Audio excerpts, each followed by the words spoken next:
everybody, it's Annie Cyrus. Welcome to my art studio where all the magic happens. This is the station for painting, and that is the station for all the resin art I do. If you want to check out my art, all you gotta do is go to lutfstudio.com.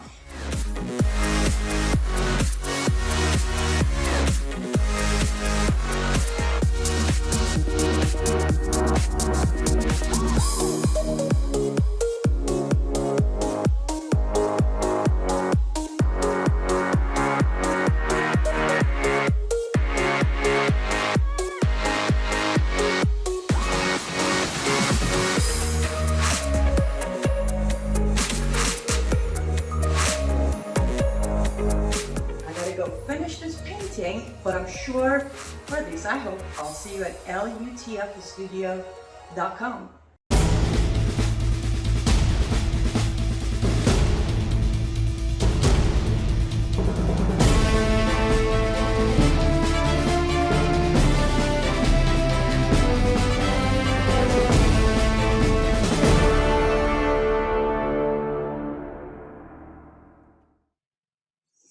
Good evening. Welcome back to Live Up to Freedom. As always, I appreciate you being here.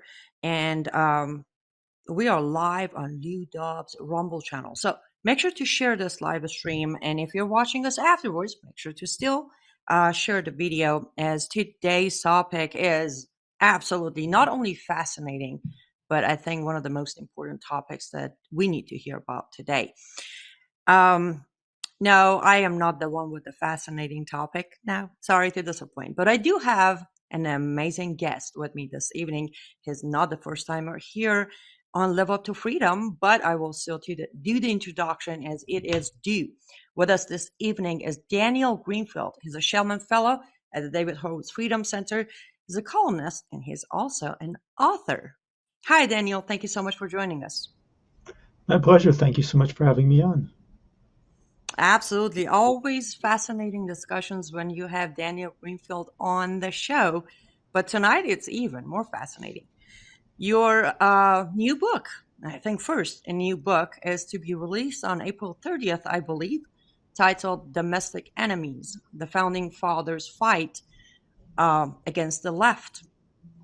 I have not read the whole book yet. I have read the reviews of each chapters, and I have read some of it. And yeah, well, I've known you for a long time, and I have always been fascinated, interested, reading your material, listening to you on Glazoff Gang or my own show. But wow, Daniel, absolutely amazing book. I've read some of it, so why don't you give our audience a summary of what to expect when they pick up this book and start reading it? With this book, I was tackling a problem because so many people today feel a sense of despair. They feel like this is just something that emerged out of nowhere. The leftist threat to America has taken over, and there's absolutely no hope. This is something that we never dealt with in the past. You know, it emerged in the 60s. It emerged during the Obama era. And I sought to point out that America had been dealing with this from the beginning, right from the time of the Founding Fathers. The left was here, as incredible as it is for a lot of people to believe. There was a leftist movement. The left actually helped create the Democratic Party, what became the Democratic Party. The Founding Fathers, including George Washington, actually fought them, in some cases actually conducted a military engagement against them, warned that they were the greatest threat to the country. And we fought them in generation after generation. The Constitution, they nearly stopped the ratification of the Constitution, which is a story I tell in chapter 2. In the first chapter, I tell about how they actually exploited a pandemic to try to rig a presidential election. So all this is right there from the very beginning. It's there over 200 years ago. We were always fighting this, and we are still here. You know, for all as bad as things look a lot of the time, we are still here because in the past, the Founding Fathers, other figures in American history, took this on. They took on the left and they prevailed. We can too. Very true. And if you don't mind, I want to, not too much, of course, we don't want to do the spoiler, but dig a little tiny bit into some of the chapters as you brought up. And that's when I was like, oh, wow, I will admit I had no idea, especially chapter 1, where you do talk about, how they used pandemic before This wasn't a brand new original idea by them comes 2020. So I guess my very first question is, did they actually conquer that election? And also, can we give a little bit more detail on that chapter one, or preview, as you would call it on your website? So just to set the scene, it's the country's first contested presidential election. Um, John Adams is up against Thomas Jefferson. It's a big, big moment. But the real player here is not Thomas Jefferson. It's a guy named Aaron Burr. People kind of know Aaron Burr largely from as the guy who killed Alexander Hamilton. But Aaron Burr you know, he becomes the vice president of the United States. But he's so much more than that. He's a former senator, and he is a very, very smart guy. He's been influenced by the French Revolution. He was part of the Democratic Society of New York, which was modeled on the Jacobin clubs of the French Revolution. These people are radical leftists. Aaron Burr really created the urban political machines, the kind of elections that we have today, where you collect a lot of data, you do outreach to different people, you get people into debt to you, and you transform the voting rolls. So Aaron Burr had a great idea, which was to use the pandemic. There'd been a massive yellow fever outbreak that killed thousands of people, which was a lot at the time. It forced the evacuation of the entire national government from Philadelphia, where George Washington and everybody was there. And people were absolutely panicked about this. They were willing to listen to any ideas. And Aaron Burr came up with a scheme that would allow him to create a bank by exploiting the need for clean water. Using that bank, he put a lot of people on the voting rolls. Suddenly, there were a whole lot of Democrats on the voting rolls. But he had bigger plans than that. He created also the first contested presidential election in another sense, not just in that there were, for the first time, two different people running for president, but for the first time there was a debate about who actually won the election. And when we had the discussion about counting votes in 2020, people would refer to what Aaron Burr, what others had done in the actual debate over the counting of the votes, because Aaron Burr had come up with an ingenious idea to not just become vice president, but become vice president and topple Jefferson as well. And it's a very good thing that he did not. But the chapter really delves into the mechanics of elections, how you can rig an election, how you can use panic, fear of a pandemic in this case, to seize power if you understand how the system works. And Aaron Burr, unlike a lot of the founding fathers who were great theoreticians, principled men, he actually understood the mechanics of how government works. And I argue this really made him the first community organizer. He understood how government works on the inside, how elections work, and how they can be used to seize control of the country. And he came very close to doing it. Wow. The trickstery of the left, I personally, again, I came to this country 21 years ago. I have done my best to learn about the history of it, but as I was reading your book and the previews, by the way, I should put this out. As you can see on the screen, we showed the chapter one, but there is a website, domestic-enemies.com. You can find the book, where to buy the book, the preview of all 6 chapters. So make sure to check it out, just so people know where they can get a glimpse of it. And I promise you, when you read the previews, then you do your pre-order, and then you're just going to count moments until you get the book. I'm not over exaggerating. At least for me, I love history. But back to it, Daniel, this trickstery by the left, a lot of people say Democrat Party has changed.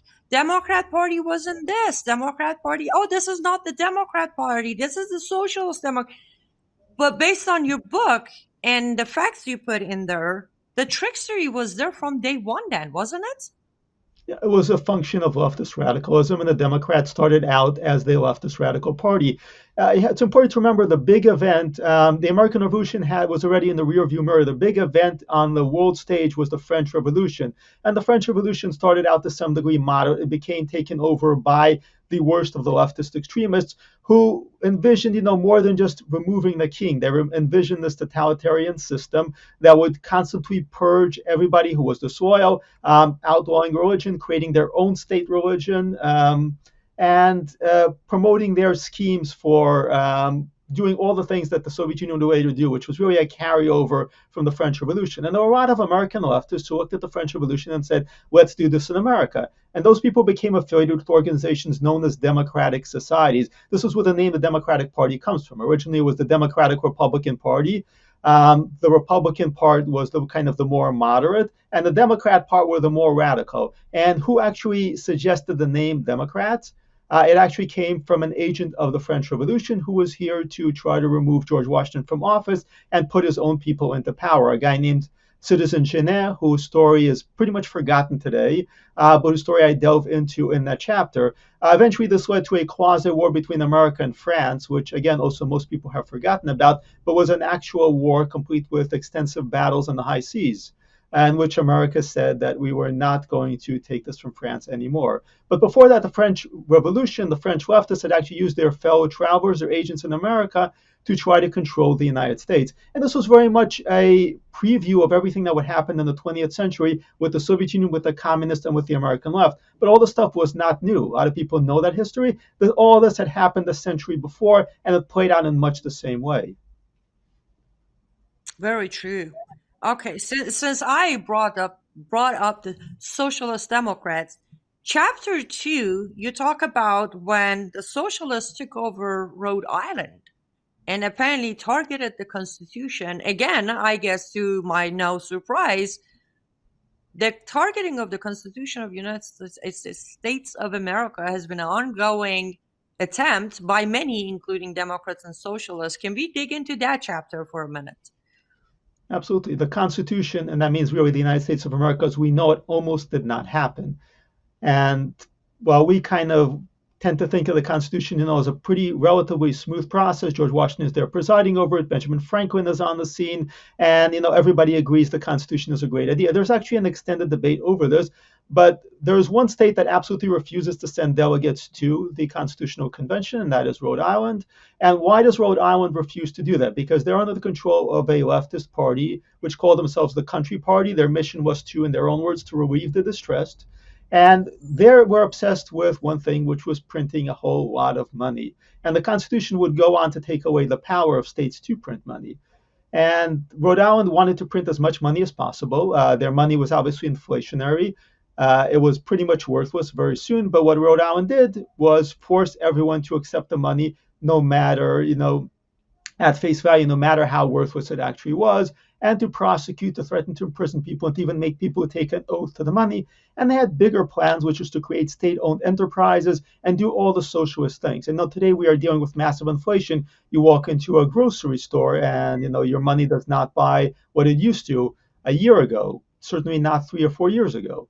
But inflation was absolutely an issue at the time. And inflation comes, Biden goes on television and he talks about, that they're not enough potato chips in your bag of potato chips because they're greedy. That's not because they're greedy. And obviously companies are greedy. They didn't suddenly become greedy right now. What happens is government spends a lot of money. They make the money worthless. And this is what was happening in Rhode Island. And, every time the socialists do this, they spend a lot of money. They make the money worthless.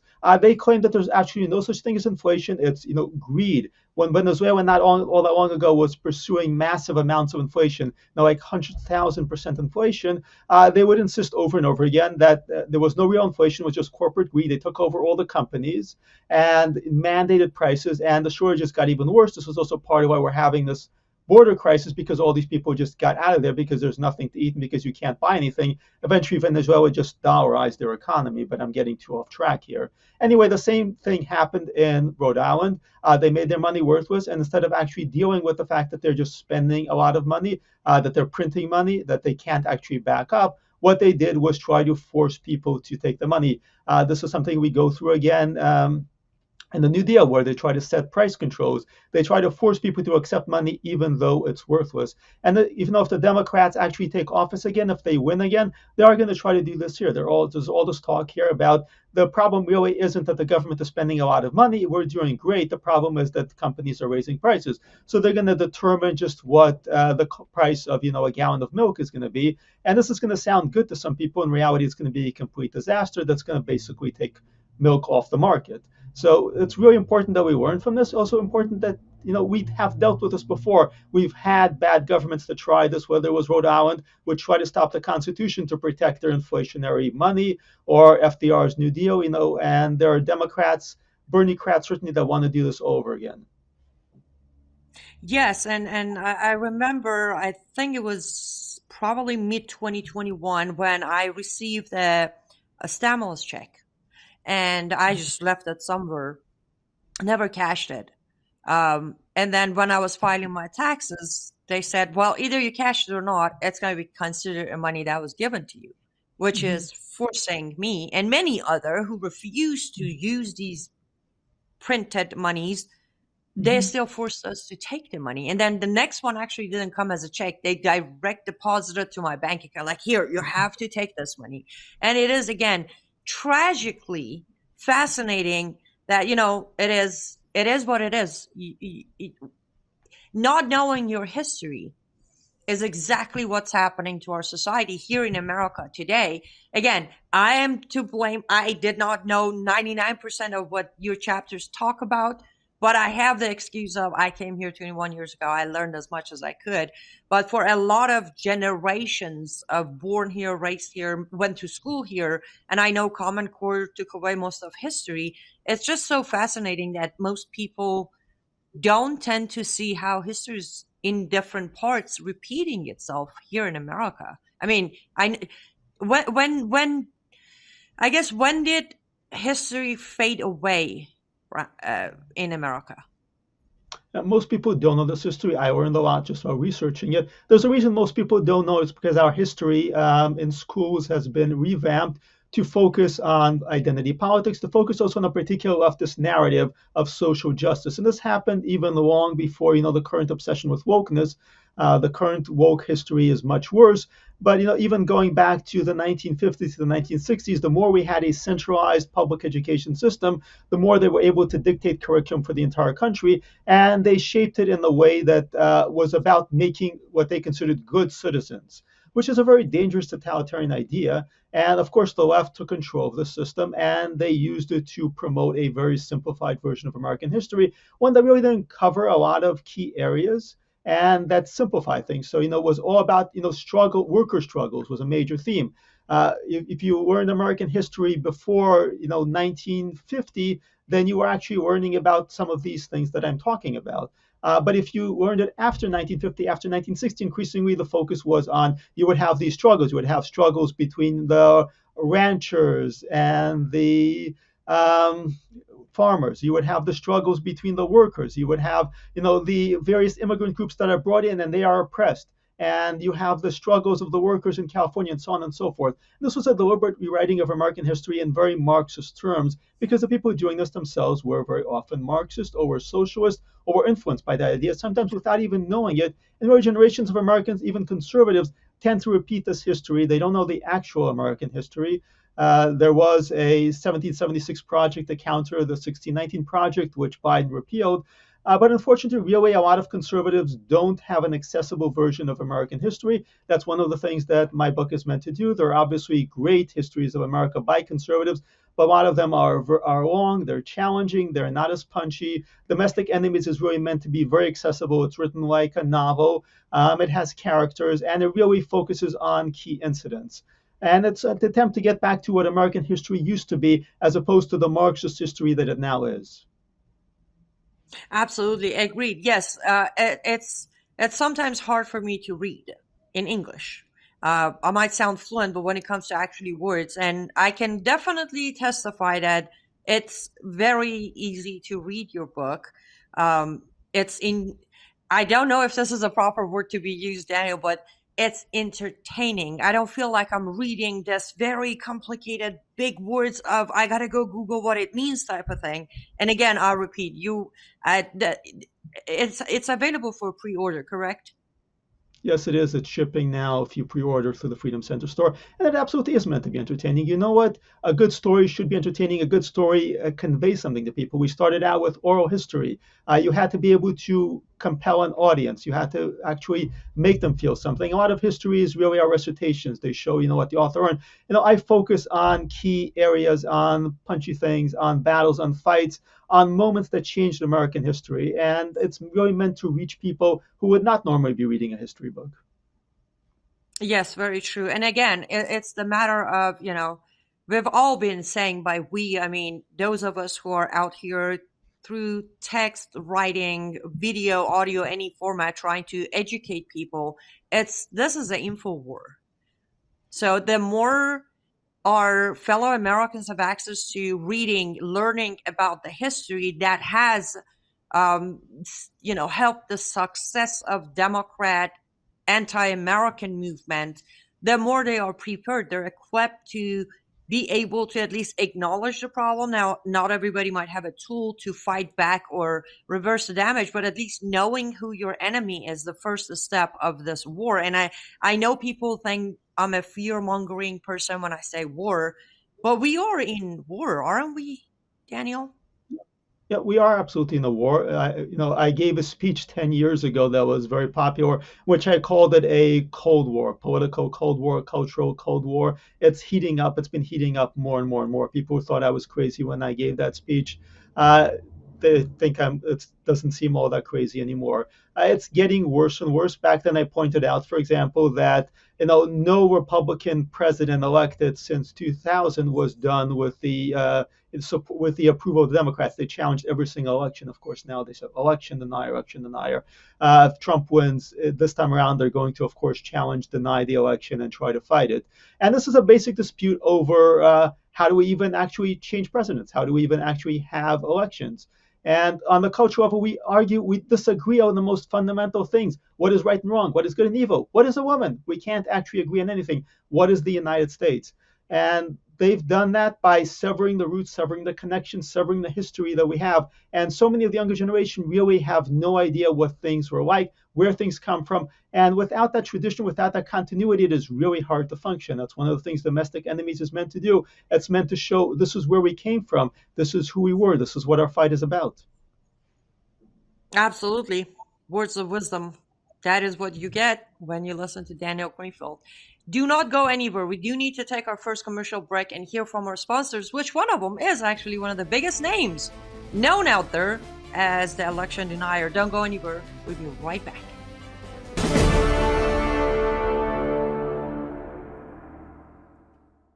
Step 1. Cleanse with the enzyme collagen cleanser. Gently exfoliates and removes dead skin cells, brightens and evens out skin tones, repairs damage caused by environmental stressors, protects skin's barrier function. Use daily for clean, smooth, glowing skin. Experience the Bella Grace Enzyme Collagen Cleanser for a refreshing start and a radiant finish.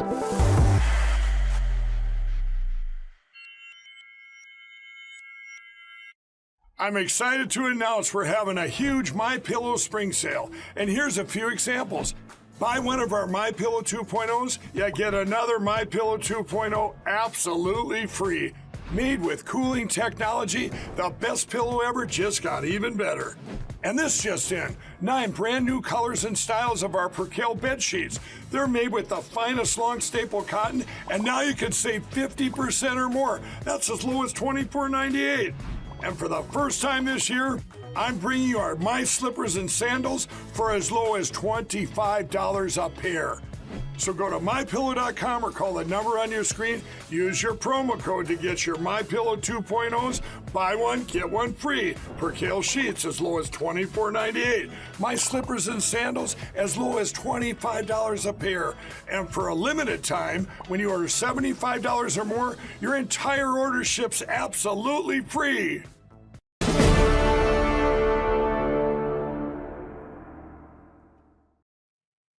Welcome back to Live Up to Freedom. Thank you so much for staying with us. Yes, make sure to head over to mypillow.com or mystore.com.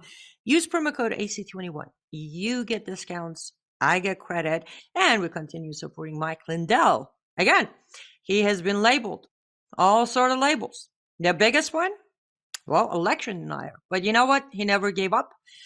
For 3 years, he's been fighting and is still fighting. And he's filing Supreme Court cases at this point, trying to help the elections in this country. So support him by going to mypillow.com or mystore.com. Just make sure to use promo code AC21. All the discounts that was mentioned on that commercial will be applied if you use the promo code AC21.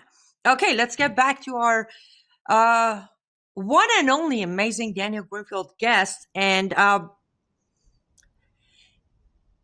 I was talking about Mike Lindell and you were talking about the labeling, and I couldn't help but to think fake news. There's fake news, right?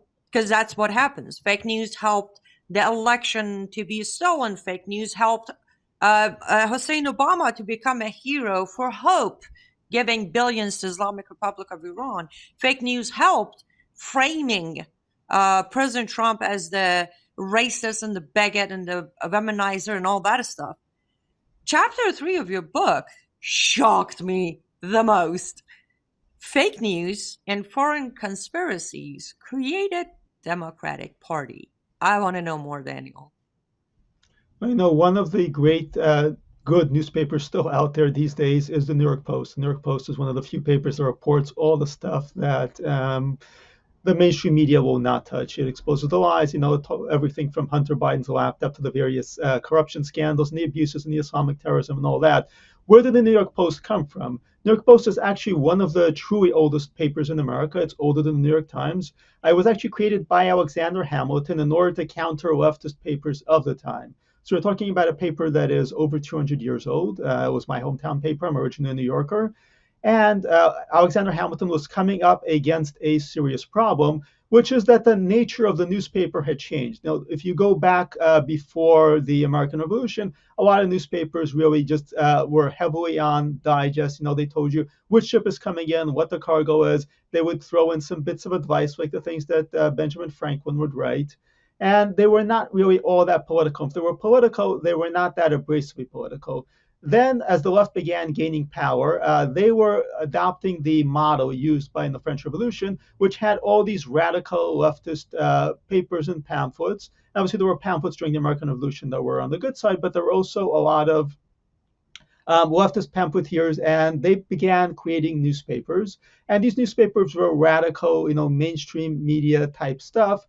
Some of them were very extreme. The key papers would actually go out. They would call for removing George Washington from office, even for killing him. There would be cartoons of George Washington being led to the guillotine.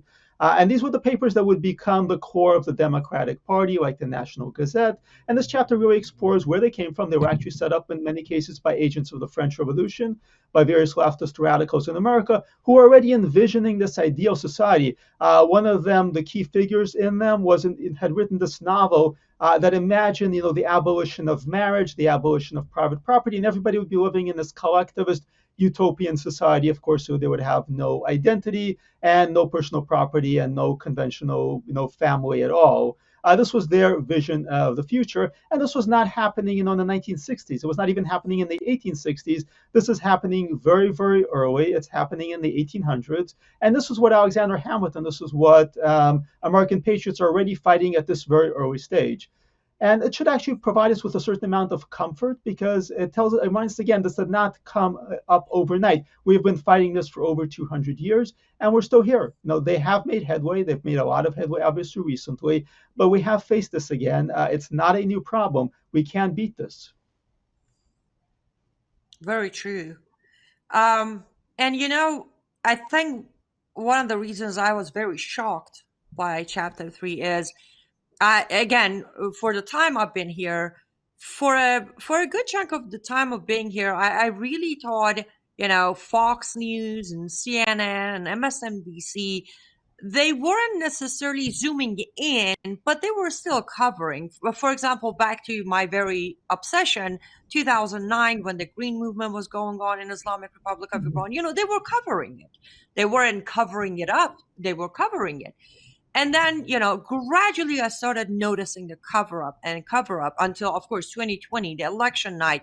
Fox couldn't wait to call Arizona for Biden, never retracted anyways, it builds up. But then after seeing the preview of your Chapter 3, I started actually digging into my own memory, and I started seeing things like how they have used Hollywood. Mainstream media have used Hollywood in so many occasions to where when something major was going on and we were paying attention, suddenly somebody got a divorce and somebody had a plastic surgery, somebody had a baby with a weird name, and they would just jump over to that topic. Or the fact of, oh no, Saudi Arabia is our ally. They're like wonderful people. We're making, arm deals with them. Foreign countries coming into it.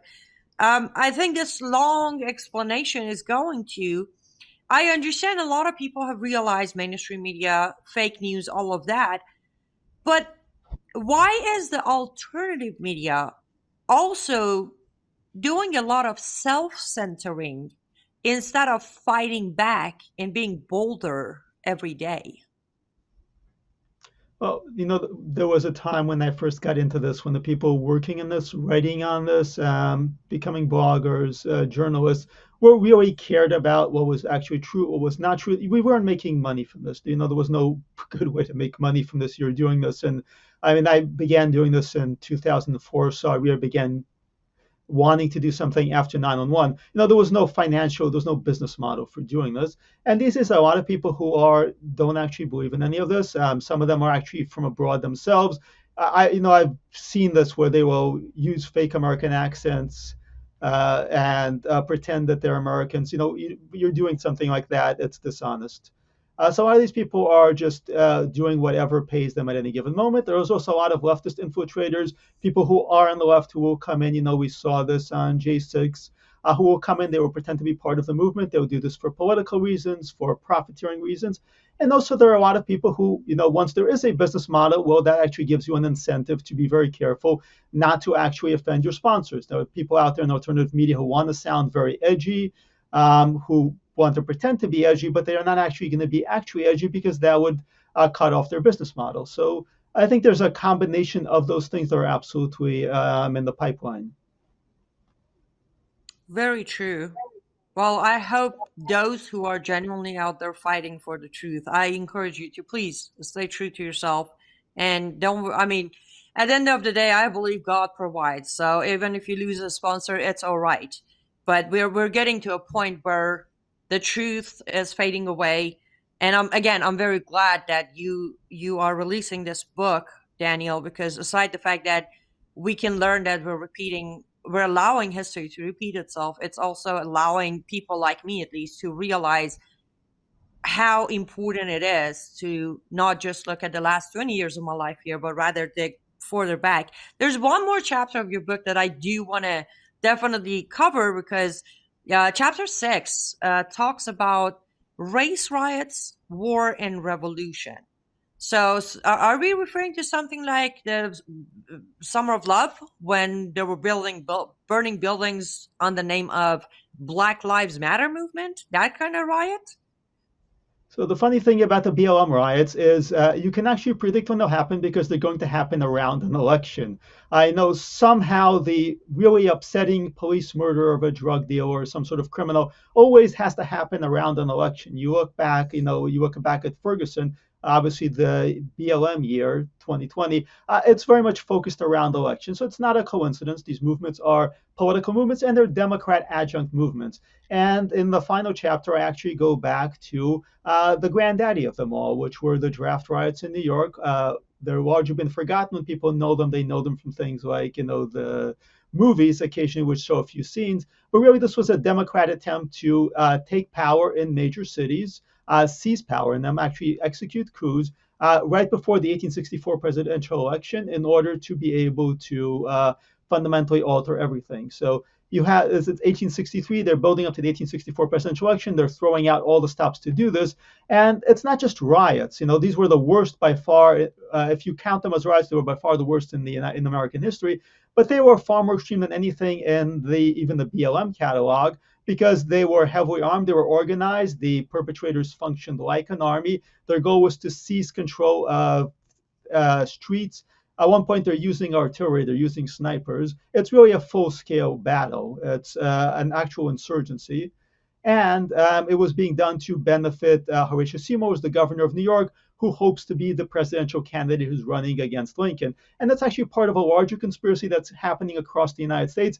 I actually have an article today, it's not out yet today, but that I finished today, which discussed the Chicago conspiracy, where the heads of the Cook County Democratic political machine had a great plan to win an election. There was a prisoner of war camp with Confederate prisoners of war. They were going to break open the camp, bring them in, and in their own words, have them vote early and often and fight. And then they were going to loot all the banks. So this is the kind of thing that was happening back then. This is where all our race riots really even come from. They were an attempt by the Democratic political machine to rig an election to seize power. And while Lincoln was reelected, they succeeded in turning entire cities like New York City blue because they drove out Republicans. The riots were aimed at Republicans. They also drove out black voters who back then tended to be Republicans. So they made cities like New York safe for Democrats, safe for Democrat control. And they lost the war arguably, but they lost the battle, but arguably they won the war. And this is part of the reason why these cities are still Democrat today. Wow. So, is it safe to say that Democrat Party and their members, or the left as general, will literally stop at nothing until they achieve their goal, which to my understanding is definitely burn down our values, burn down our country, take away all we believe in, and replace it with whatever it is they wanted? Is that safe to say they will stop at nothing? Yeah, you have to understand the left on its own terms. We often look at them from the outside, or we look at the kind of propaganda they put out for more moderate voters. But the left on its own terms, and this is very clear about it believes that it is on the right side of history, that society is utterly oppressive, that it is dedicated to killing minorities, oppressing everybody who is not a heterosexual white man, and even many of them, that capitalism is a brutal, evil system, and that all this has to be overthrown, and that can be overthrown. The difference is it's moral to overthrow it by any means. It's just a question of tactics, whether you use terrorism, whether you use bombings, or whether you use propaganda and seizing the control of popular culture. Those are just tactics. The ends justify the means, and they're very clear about that. They're very clear about that over and over again. And if you actually believe that, I mean, if you believe, as the left does, that our current society is destroying the planet, that 10, 20 years from now, humanity is going to go extinct, if you believe that, what would you not do to stop that from happening? Ask yourself. If you actually believe that 10, 20 years from now, we're going to reach a point where the human race is going to be extinct, why quibble at bombings, terrorism, lying, stealing elections, doing anything possible? And they believe this, just like Islamic terrorists believe this. They are both fanatics. They're both absolutely convinced that they're right and that anything they do is justified. And if you understand what they believe, then you understand why they actually do what they do. Very true. So, between the theme of your book, which I understand it as the struggle to stop or fight against and stop the leftist ideology, and your very last comment, let's see if we can take this discussion into a little bit of call to action, as I would say. Is there anything, one thing, five things, anything that this very moment today, an American can possibly take as first step? Of course, I would say first step is grab the book, Domestic Enemies, pre-order it. As Daniel said, they're shipping it. Grab the book and read it. That is literally the first step, because you want to understand the history, you want to understand the steps, you want to look at what's been repeating in front of your face. But then, Daniel, after that step, let's say, what is the step two? Where do we go with that information, with that knowledge? Is there a step two to take? Well, step one does not have to be grab my book, as helpful as that would be. The reason for the book is we have to actually understand what we're fighting for. The left is so thoroughly infiltrated and corrupted our institutions that often we don't even know what we're fighting for. So many people on the right now just react to whatever the left does. And they're shocked and horrified by what the left is doing. Let's push back against this, let's push back against that. And that's good, it's helpful. We actually have to know what we are fighting to build, not just what we're fighting to destroy. Because the left is absolutely a movement that is built on destruction. We need to be a movement that is built on creation. And creation can't start small. Resistance can start small. My mother was a political dissident in the Soviet Union, for example. They were under the most totalitarian, crushing weight of the left imaginable, and they began by building small communities. And your show is part of that. The entire Lindell Network is part of that. What we do at Front Page Magazine is part of that. And what you do in your own family circles is part of that. To the extent we can start at home, we can start building our small communities. We can start replacing the left rather than just combating the left. That's part of what you're doing with your art. We can step out of this leftist economy because so many people get wired simply into criticizing the left. And when you do that all the time, you amplify the left. Now, there are people who are obsessed with what is the left doing in popular culture, these movies, these books. This is what it's doing there. We also have to, I mean, it's important to push back against that. We also have to create things of value, because if we're always just attacking, we're not really going to get adherence. We're going to get people who are against something. We need to build things that are good, things that are worthwhile. We need to create good things in our own families, in our own lives, whether it's art, whether it's writing, whether it's how you just interact with your children. That is actually the real step one. Create good things, build good connections. Think of the country you want, then actually get involved at the local level. Parents began making a difference by getting involved just in school boards, and that had a national impact, because guess what? All these crazy leftists, where they're coming from, they're coming out of the school system. So many people we spend billions of dollars on elections, and yes, a lot of the national elections are important. If the left actually takes total control of those elections, they will crush us. But we actually have not paid attention to local community involvement, and the left does. The left starts things from the ground up. It focuses on building what it calls base communities. We need to do that as well. We need to focus on building up communities in our area, finding like-minded people, befriend them, build connections with them, make them into your circle. So many people complain to me about their leftist friends. Don't have leftist friends. I know this is kind of hurtful, but make like-minded friends. Turn that into a community. Get to know the people around you and see how you can actually make a difference at a local level. And all this will add up, it will multiply. And by the way, this is how the left began doing a lot of their things in the 60s and the 70s.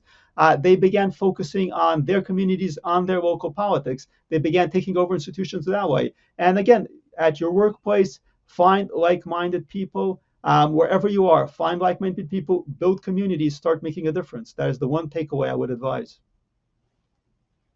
Absolutely agreed, 100%. You're right. We've been reactive for so long that it feels like we've forgotten how to be proactive.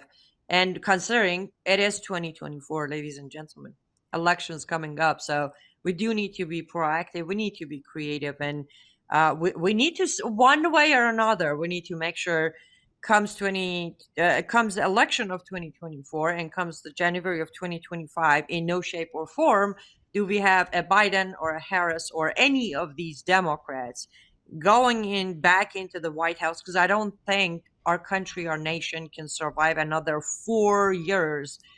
I don't think we can even survive another 4 years of this. So there are two other topics that I do want to discuss with you, Daniel, but let's conclude on your, again, fascinating and wonderfully written book, Domestic Enemies. Where do people go to place their order as pre-order? If you want to wait until April 30th, you can get it on Amazon, Walmart, or Target, or anywhere. But if you want to actually support conservatives, and if you want to get it earlier, it's on frontpagemag.com. We have a store there. You can just pick it up now, and the book will be shipped out because it is in pre-sale. And I think this is a larger point, whether or not you get my book, get anybody's book.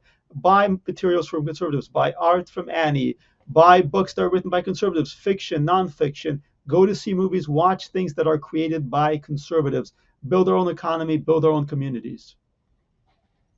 Amen. And on that note, also buy from Mike Lindell's MyPillow. We are up for our last commercial break. Don't go anywhere. We'll be right back.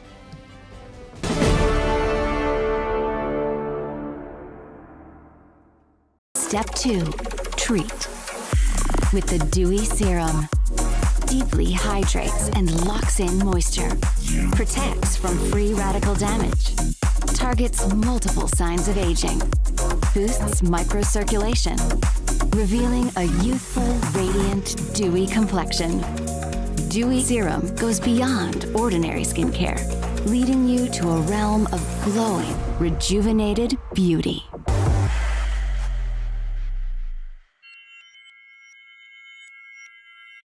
I'm excited to announce we're having a huge MyPillow spring sale, and here's a few examples.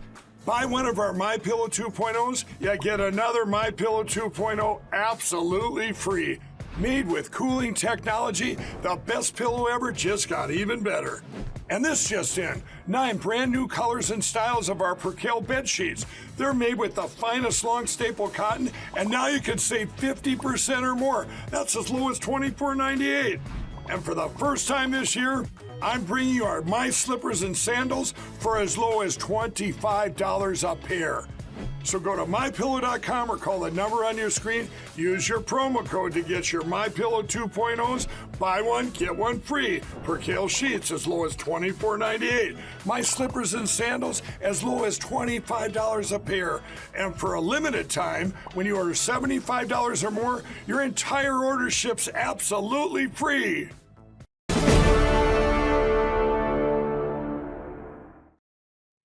Welcome back to Live Up to Freedom. Thank you so much for staying with us until now. As mentioned by Daniel Greenfield at the end of last segment, buy from conservatives. Mike Lindell, not just conservative, but also really a brave man. He has lost a lot. So mypillow.com, mystore.com, promo code AC21. Daniel, I check your website, your X, formerly known as Twitter, regularly. And I came across a very short 2-minute or so video of yours, I think 2 days ago, 3 days ago, something like that. And I listened to it. And is that okay? If you don't mind, let's go listen to that 2-minute video of yours, because I have a couple of questions about it. The Arab Muslim side, the pro-Hamas side, has a very, very simple and clear agenda. It's not interested in the details of the argument. It is interested in the trajectory of the argument. Like in a boxing match, it's not the individual punches that matter so much. The punches set up the trajectory of where the fight is going. And this is why the anti-Israel side, the pro-Hamas side, the pro-terror side keeps winning the arguments over and over again. Because they're interested in the trajectory of it, not in any individual argument per se. The arguments that they make are disposable. They're disposable by purpose. Israel killed everybody out of Shiva Hospital. No, we actually can show you. And no. Then we're going to come back to Shifa. We're going to show that it doesn't matter. You killed the entire Shifa hospital. The arguments are disposable. They're meant to set up a particular trajectory, a pattern for the fight. And what does the arguments themselves matter less than where the argument is going, the trajectory of it, whose territory is the fight actually on. So making bad arguments on purpose actually has a utility. It shifts the argument from where the other side would like it to go to where you would like it to go. The other side would like nothing more than for Israel to discuss how many people have been Israel's killed. Because it's a fundamentally failed argument.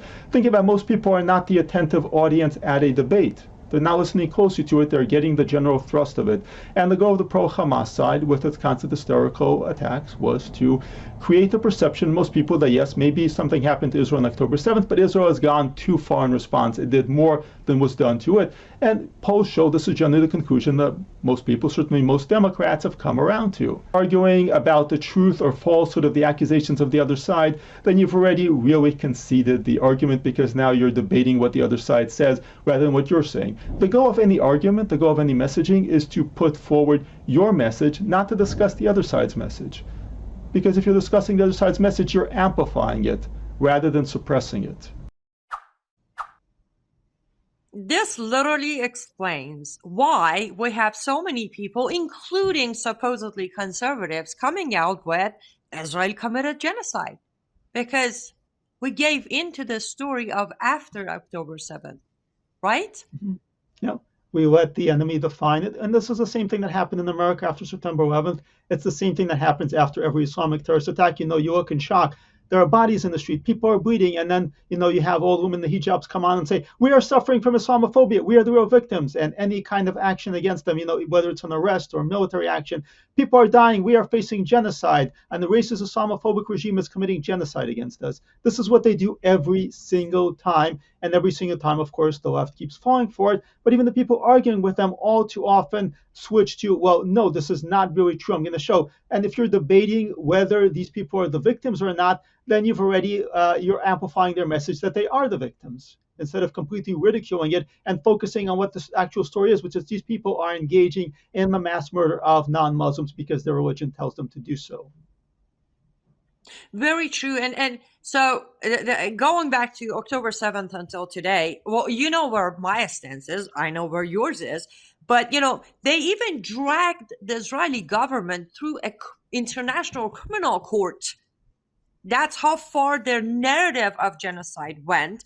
But unless I missed any reports on it, Hamas or Iran or Hezbollah or members of them, none of them were charged or facing any trial, anything like that, right? Even though evidence prove that they kidnapped, they raped, they killed, they tortured innocent, some not even Israeli people.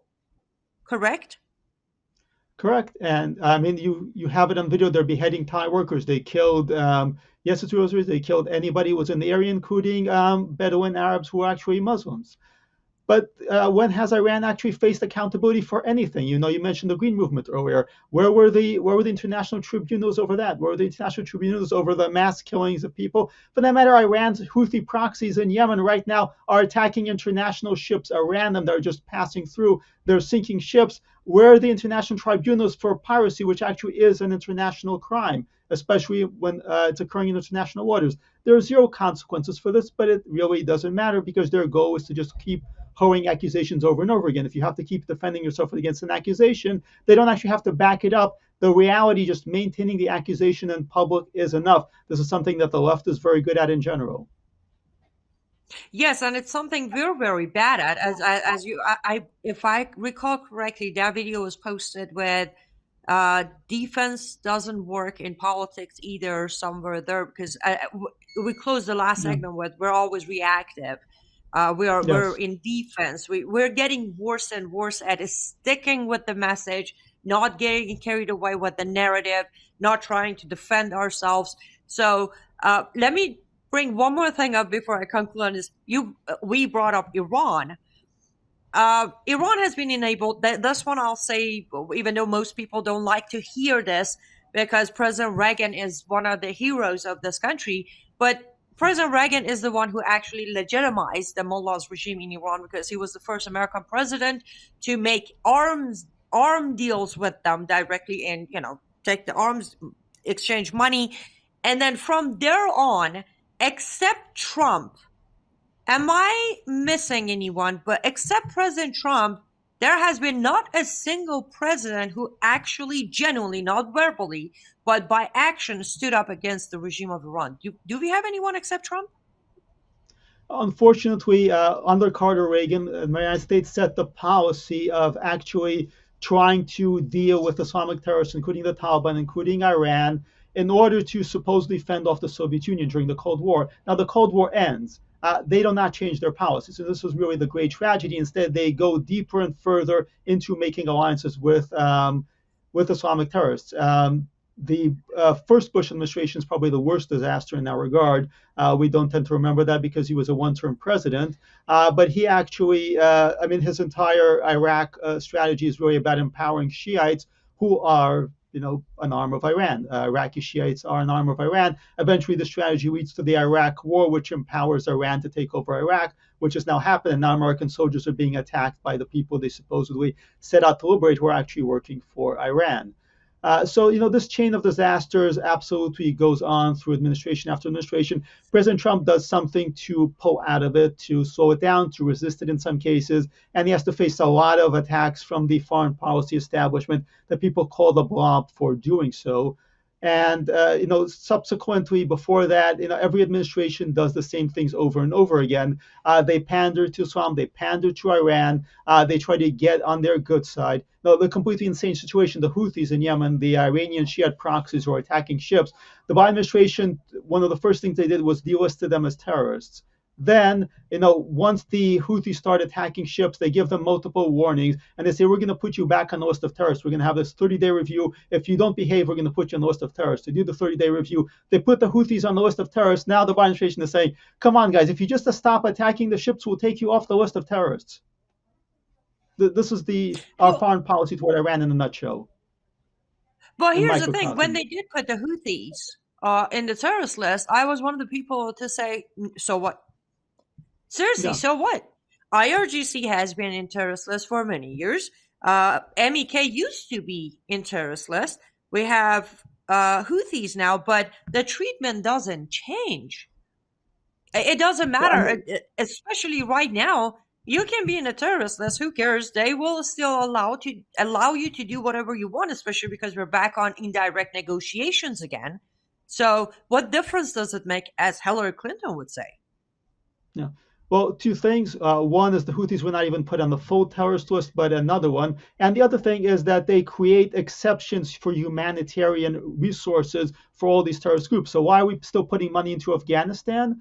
One reason is because there are humanitarian exceptions, and humanitarian exceptions, yes, they're going to say it's medication, it's whatever, civilian supplies, and in the case of the Taliban, they said it's access to bank accounts. You have to actually give these regimes access to bank accounts because people need to buy money with which they get medicine and food and whatnot. And at that point, the sanctions become absolutely meaningless for anything except direct weapon sales. And, it's not like Iran or the Taliban are buying our weapons anyway. Very true. And talk about Afghanistan, Iran. And you recently published an article where now our U.S. weapons are being smuggled by Iranians into Afghanistan, I believe.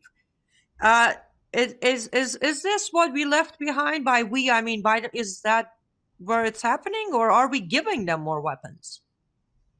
Well, we left behind more than enough weapons to keep the Taliban in business as arms dealers for who knows how long. And the Taliban are absolutely in business. Because obviously we left behind weapons, but we also provided weapons to the so called Afghan army, which mostly consisted of various warlords and interests, some of them actually connected to Iran.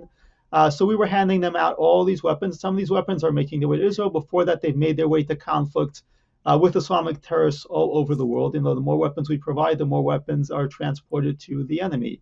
We try to nation build, we try to set up these so-called good Islamic governments, and they turn out to be bad Islamic governments. So in this case, they caught M4 rifles that were being smuggled by Iran into this, following this complex drug route, Lebanon, Jordan, eventually to Israel, and being directed into the hands of terrorists. We've seen this before also with weapons that Hamas was using that were actually normally meant to be distributed to special forces personnel.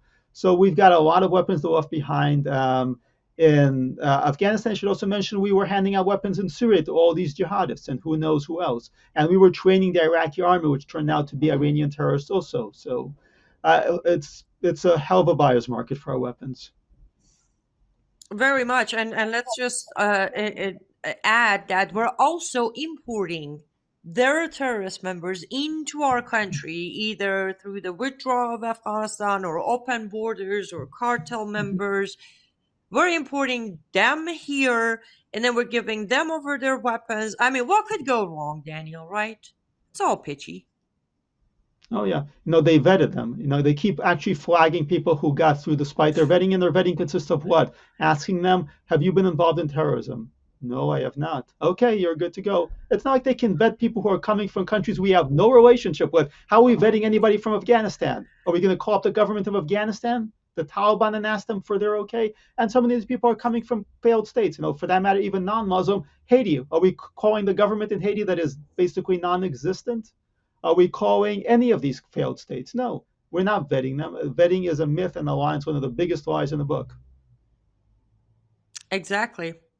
Which brings us back to domestic enemies, because a lot of them are here now, so they're considered domestic. The invasion of United States of America continues. Now the question is, what are we going to do about it?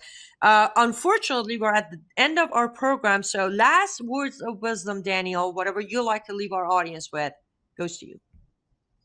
Oh, we just closed off on domestic enemies and all these people coming across the border. So many people are saying this is impossible, it's irreversible. You know what? Even the Eisenhower administration, which was fairly liberal, was able to deport massive numbers of people. We can do this. We just don't have the willpower. When the left approaches a problem and they're told it's impossible, they say, no, we're going to do this anyway.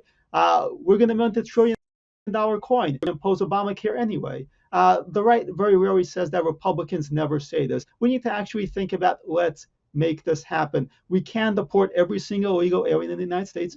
We can absolutely denaturalize the people who are now in the streets protesting for Islamic terrorism, people who are members of Muslim-funded organizations. The laws are actually on the books for doing this. We just need actually to be tough enough. We need to push hard enough. We need to be determined enough to make this happen. If we want this, we can do this. Amen. As always, Daniel, there is never enough time to discuss information and get more details from you, but I do appreciate your time this evening. I appreciate your wisdom that you shared with us, and thank you so much for writing this amazing book, which will be very helpful to all of us who need to know more about what we're dealing with. I appreciate you. And where do our audience go to follow your work daily like I do? I have the honor of being on frontpagemag.com with David Horowitz and a guy named Jamie Glazov you may have heard of. And I have my own site, which is there at the bottom, danielgreenfield.org. Fantastic. Thank you so much, Daniel. Please stay safe and continue the good work. Thank you so much. And to our lovely audience, thank you so much for staying with us until now. I appreciate you as always. And remember, we do need your support. But before you think about supporting this program, I need you to head over to Front Page Mag and grab your copy of Daniel's book, Domestic Enemies, because we need to be equipped with information before we can fight for our country. In the meantime, I need you to stay safe, stay vigilant. May God bless you, and may God bless America. Good night.